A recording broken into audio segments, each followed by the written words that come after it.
Bonjour à tous, nous voici sur le plateau de Vitamine B. Mon invité du jour, c'est Myriam Ansermet. Bonjour Myriam. Bonjour Sylvain. Est-ce que tu vas bien? Oui, je vais bien, merci. C'est une joie de t'accueillir ici. C'est un plaisir d'être là.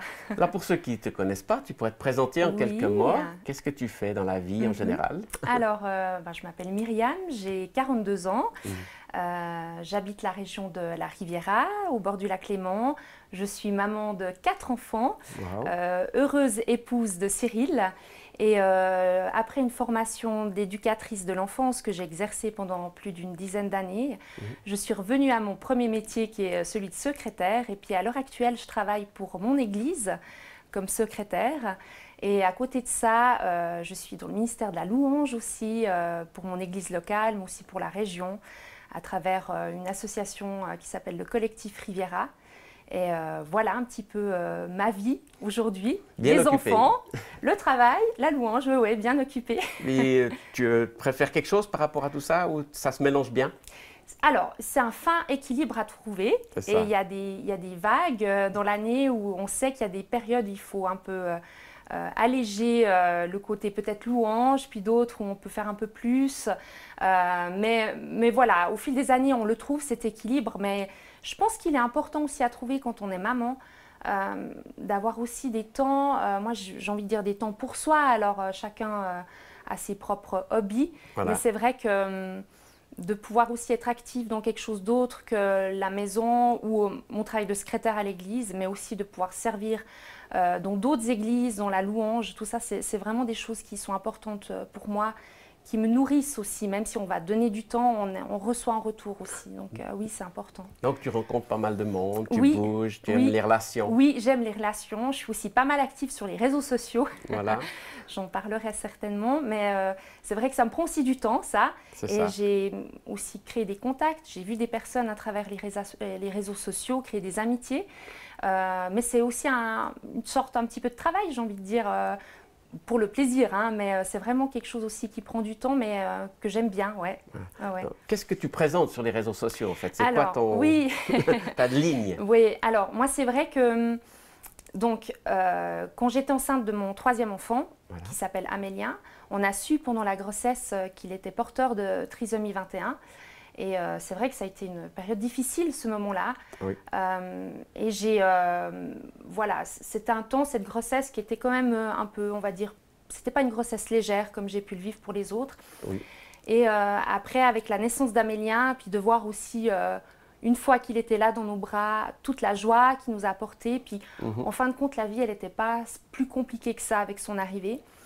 J'avais envie d'utiliser les réseaux pour parler de lui, de ma vie, un petit peu de mon quotidien avec lui, et puis de montrer que c'est pas un lourd fardeau, en tout cas pour moi, hein, parce que c'est sûr que c'est mon histoire et chaque histoire est personnelle par rapport aussi au monde de l'handicap. Hein. Mais c'est vrai que j'avais à cœur de pouvoir utiliser les réseaux. J'étais pas forcément hyper active avant, mais je me suis dit, tiens, c'est un moyen de dire des choses qui sont belles aussi, qui sont de l'ordre de la joie, et que ce qui est le handicap, en fait, il touche tout le monde, qu'il soit visible ou invisible. C'est ça. Et puis qu'on peut aussi en faire une force.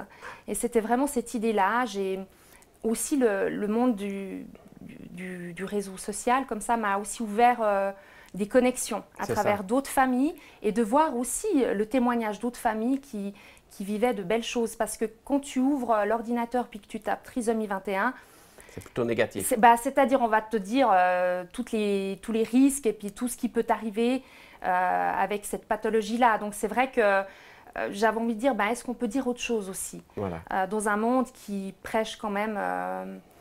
Enfin, il faut savoir, hein, en Suisse, on a 98% d'interruption de grossesse quand il y a ce diagnostic-là.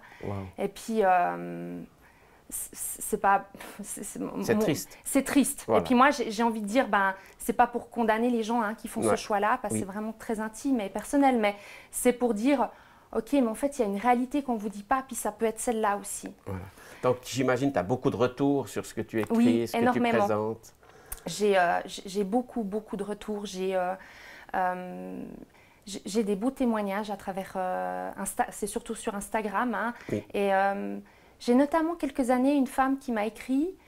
J'ai été très touchée par cela parce qu'elle m'a dit vous savez, pendant des années, je me suis dit que j'aurais pas d'enfant.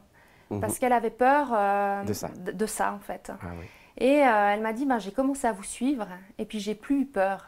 Et puis aujourd'hui, elle est maman, elle a plusieurs enfants. Bon, ils n'ont pas de trisomie, mais moi, je trouve que c'est beau de se dire, ben voilà, elle a quand même fait ce pas de se dire, je veux quand même essayer d'avoir des enfants. Et puis voilà, moi, ça, c'est un témoignage qui m'a beaucoup touchée. Ah, j'imagine. Ouais. Puis après, ben, j'ai aussi des enseignants qui me suivent. Non, c'est chouette, c'est rigolo. Il y a des fois des gens de la rue qui me disent « Ah, mais c'est vous, le conte !»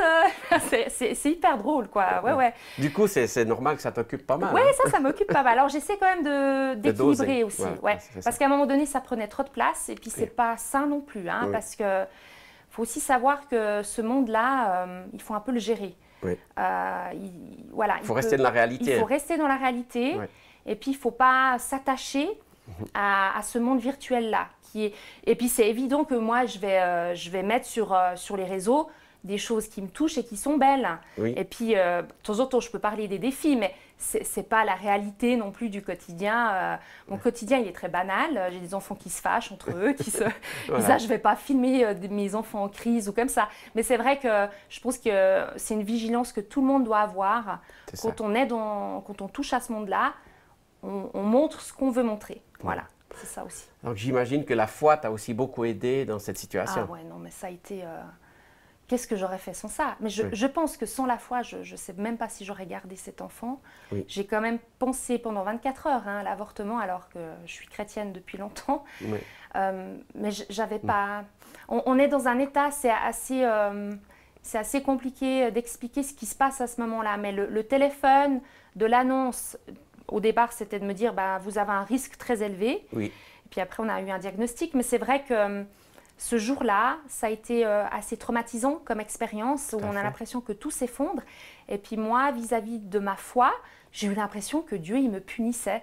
J'étais complètement dans un truc, voilà, j'ai pas assez lu la Bible, j'ai pas assez fait de prière, et Dieu me punit. Donc c'était vraiment des pensées qui n'étaient pas de Dieu, quoi. C'était vraiment des pensées mauvaises qui me sont arrivées dessus et qui m'ont empêché de dormir, et j'étais après le lendemain dans une colère. J'ai jamais douté de l'existence de Dieu. Voilà. Et puis ça, je crois que depuis ma tendre enfance, j'ai jamais douté de son existence. Par contre, à ce moment-là, je lui ai tout dit, tout ce qui me fâchait, et je me suis dit, mais pourquoi tu me fais ça, quoi? Puis après, tu as réalisé que c'était pas vraiment Dieu. Après, j'ai dormi. Je le dis tout le temps, parce que on est dans des situations de stress post-traumatique. Hein. C'est vraiment similaire à ça. Oui. Et on est dans l'urgence du choix. Voilà. Ça, c'est pour tous les parents.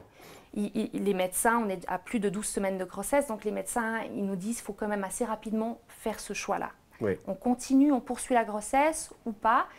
Et il faut se laisser quelques jours, quoi. Parce que des fois, la décision, elle est prise en un claquement de doigts. Oui. Et puis moi, j'ai entendu quand même aussi des témoignages de femmes qui regrettaient ce choix-là. C'est ça.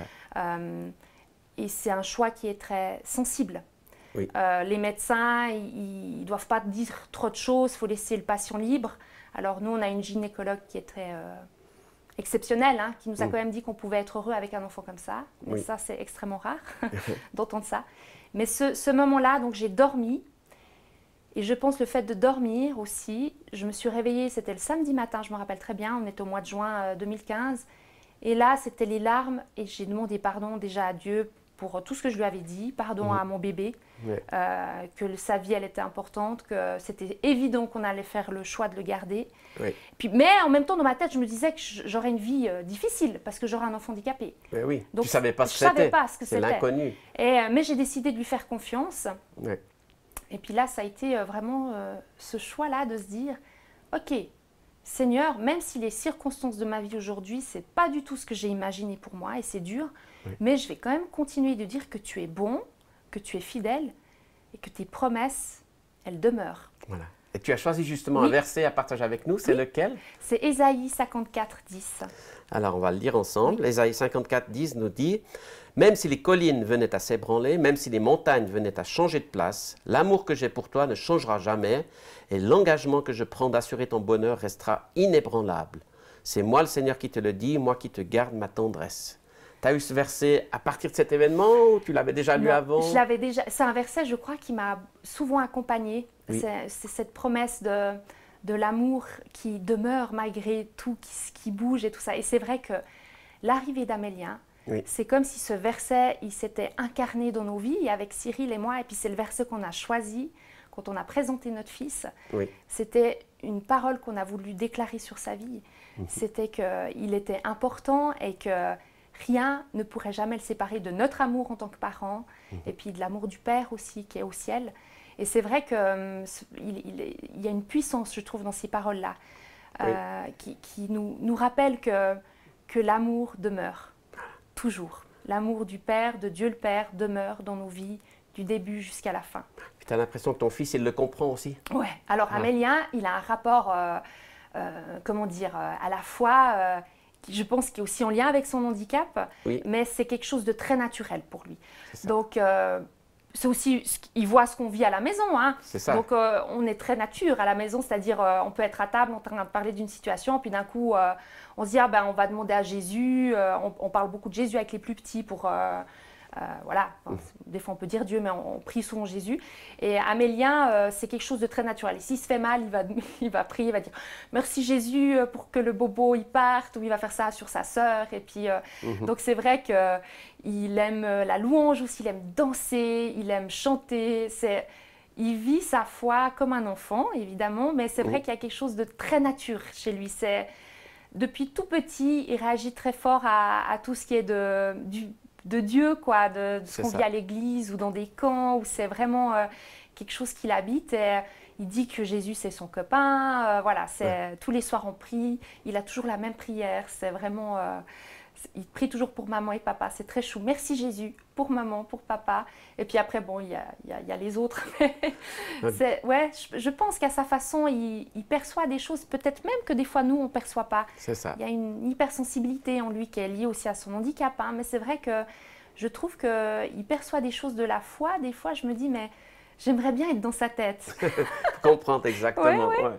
Mais du coup, ce n'est pas un problème. Vous n'avez pas besoin de vous enfermer sur vous-même, avec lui, de le cacher. Pas du tout. Vous vivez une vie sociale. On vit une vie sociale. Amélien, il est en école publique ordinaire, avec de l'aide, hein, évidemment. Donc, c'est vrai que ça aide aussi beaucoup. Il a été en garderie avant d'aller à l'école. Après, c'est vrai qu'il est...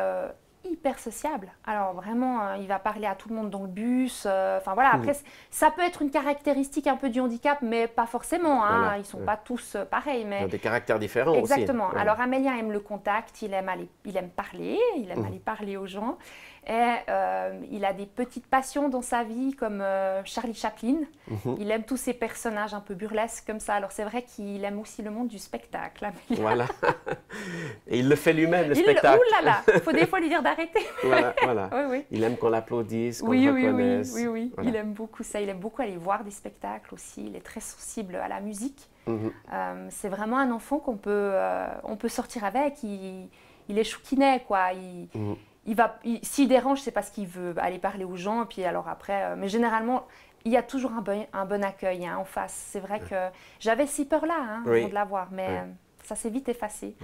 Donc tu dirais pour terminer que ça a fortifié votre foi de famille, de relation. Oui, je pense qu'il y a le avant Amélien et le après Amélien. Ouais. Ça a vraiment changé moi aussi mon regard sur les autres. De se dire qu'en fait, Dieu, il nous voit beaucoup plus que ce qu'on représente. Il nous voit au-delà d'un handicap, d'une limite.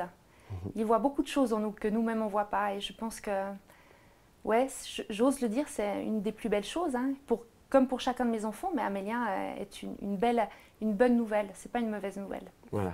Donc c'est merveilleux que tu partages ça aussi publiquement. Tu n'es pas honte, au contraire.